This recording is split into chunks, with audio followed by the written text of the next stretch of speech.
Hello everyone. मैं शासकीय high school Khamtarai की व्याख्याता श्रीमती अरुणा पांडे कक्षा 10वीं के बच्चों का स्वागत करती हूँ।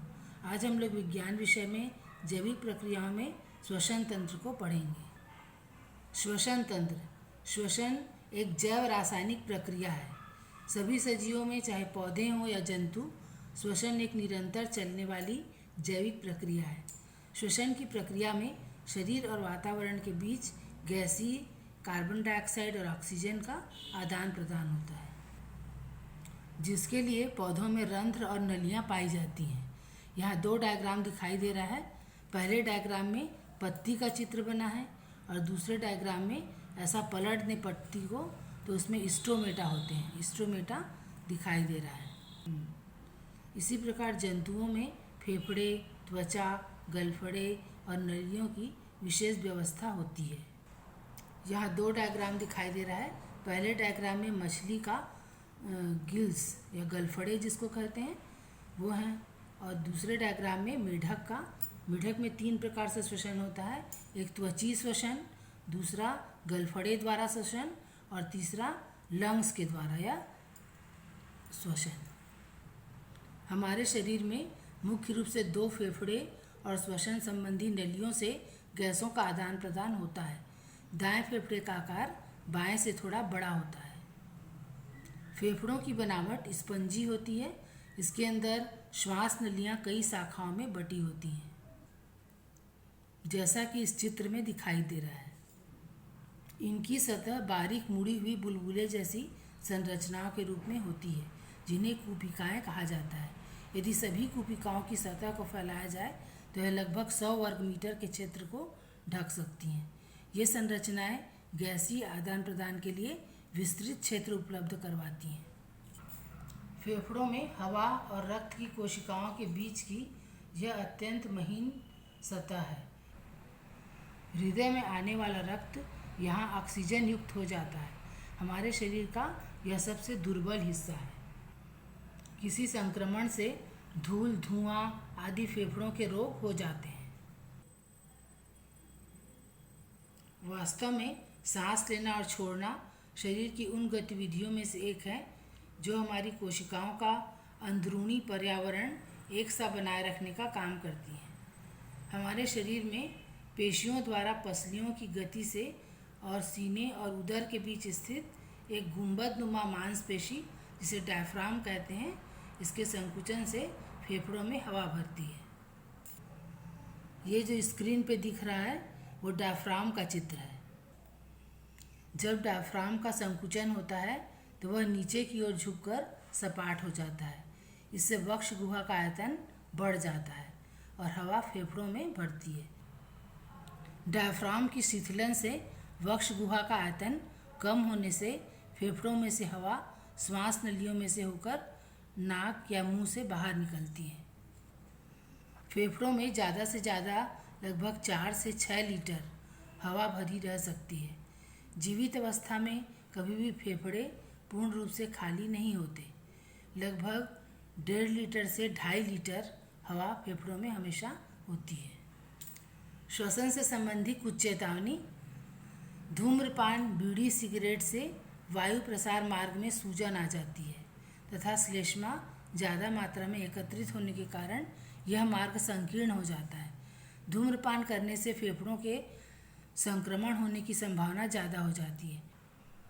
इसके कुछ लक्षण खांसी, सांस लेने में तकलीफ आदि हैं। यह उस व्यक्ति को, उसके परिवारजनों के स्वास्थ्य को स्थायी रूप से क्षति पहुंचाती है। यदि हमारे 2 फेफड़ों में से एक धूम्रपान करने से फेफड़ों के संक्रमण होने की संभावना ज़्यादा हो जाती है। इसके कुछ लक्षण खांसी, सांस लेने में तकलीफ आदि हैं। यह उस व्यक्ति को, उसके परिवारजनों के स्वास्थ्य को स्थायी रूप से क्षति पहुंचाती है। यदि हमारे 2 फेफड़े में से एक फेफड़ा पूर्ण रूप से काम करना बंद कर दे तो भी दूसरे से काम चल जाएगा। यहाँ 2 डायग्राम दिखाई दे रहा है। पहले डायग्राम में जो धूम्रपान नहीं लेते ऐसे का लंग्स है और दूसरे डायग्राम में धूम्रपान लेने वाले का लंग्स दिखाई दे रहा है। कई बार खाना खाते समय और पानी पीते समय आपको ठसका लगता है।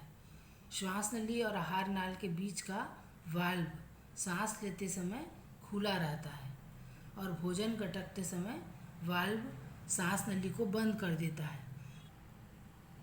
कभी जल्दी निकलते समय यह ठीक से बंद नहीं हो पाता, गलती से खाना श्वास नली में चला जाता है, तब यहाँ की मांसपेशियों के संकुचन से आपको तेज खांसी आती है, जिससे यह गले से बाहर निकल सके। सांस लेने की प्रक्रिया में नाक और मुंह से हवा अंदर आती है और हवा ही बाहर निकलती है। बाहर निकलने वाली हवा का तापमान अपेक्षाकृत ज़्यादा तथा उसमें ऑक्सीजन की मात्रा कम और कार्बन डाइऑक्साइड की मात्रा ज़्यादा होती है। रक्त में कार्बन डाइऑक्साइड की मात्रा सामान्य से बढ़ जाने पर, ऑक्सीजन की मात्रा घट जाने पर हम हांफने लगते हैं और कार्बन डाइऑक्साइड कम होने तथा ऑक्सीजन बढ़ने पर हमारी श्वास की गति सामान्य हो जाती है। कोशिकाओं तक खाद्य पदार्थ, कार्बोहाइड्रेट, प्रोटीन, वसा, ग्लूकोज एवं गैसें रक्त द्वारा पहुंचती हैं। इन सब से ऊर्जा प्राप्त होती है। उदाहरण के लिए हम ग्लूकोज की बात करें तो कोशिकाओं में ग्लूकोज के अपघटन की प्रक्रिया ऑक्सीजन की उपस्थिति और अनुपस्थिति दोनों में हो सकती है। इससे ऊर्जा प्राप्त होती है। हमारे शरीर के अधिकांश कोशिकाओं के माइटोकॉन्ड्रिया में ऑक्सीजन की उपस्थिति में ऊर्जा प्राप्त होती है। बहुत चलने या व्यायाम करने से हमारे पेशी ऊतक की कोशिकाओं में ऑक्सीजन की अनुपस्थिति में ऊर्जा प्राप्त होती है। हमारे शरीर में ऊर्जा प्रमुख रूप से एडिनोसिन ट्राइफॉस्फेट, जिसको ATP कहते हैं, इसके पदार्थ के रूप में संचित होती है, इसलिए इसे ऊर्जा मुद्रा भी कहते हैं। किण्वन ऑक्सीजन की अनुपस्थिति में होने वाली क्रिया है।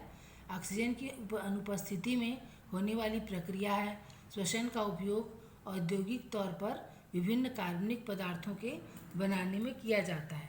इस क्रिया में ग्लूकोज अपघटित होकर विभिन्न कार्बनिक अम्ल जैसे इथेनॉल, लैक्टिक अम्ल, एसिटिक अम्ल और सैट्रिक अम्ल आदि में परिवर्तित हो जाता है। जीव जगत के सभी प्राणी, चाहे पौधे हों या जंतु, इन्हीं तरीकों से ग्लूकोज का अपघटन से ऊर्जा प्राप्त होती है। हवा के आदान प्रदान से लेकर खाद्य पदार्थ, मुख्यतः ग्लूकोज के अपघटन से ऊर्जा प्राप्त होने की सभी प्रक्रियाएं श्वसन हैं। ये जो डायग्राम स्क्रीन पे दिखाई दे रहा है, ये मेरे द्वारा बनाया गया है। ये नासाद्वार, ये मुख गुहा, ये फेफड़े, 2 फेफड़े हैं। ये दोनों नासाद्वार और मुख गुहा को मिलाने वाला संपर्क मार्ग। ये उसके बाद आहार नली, ये श्वसन नली, ये नीचे वाला, इसके ऊपर कार्टिलेज की परत पाई जाती है। और ये पसलियाँ, और ये वक्ष गुहा, ये वक्ष गुहा, और ये डायफ्राम। आज हम लोगों ने श्वसन तंत्र के बारे में पढ़ा। आप लोगों को इस संबंध में जो भी समस्याएं होंगी उसे मैं अगले वीडियो में समाधान करूंगी। Thank you.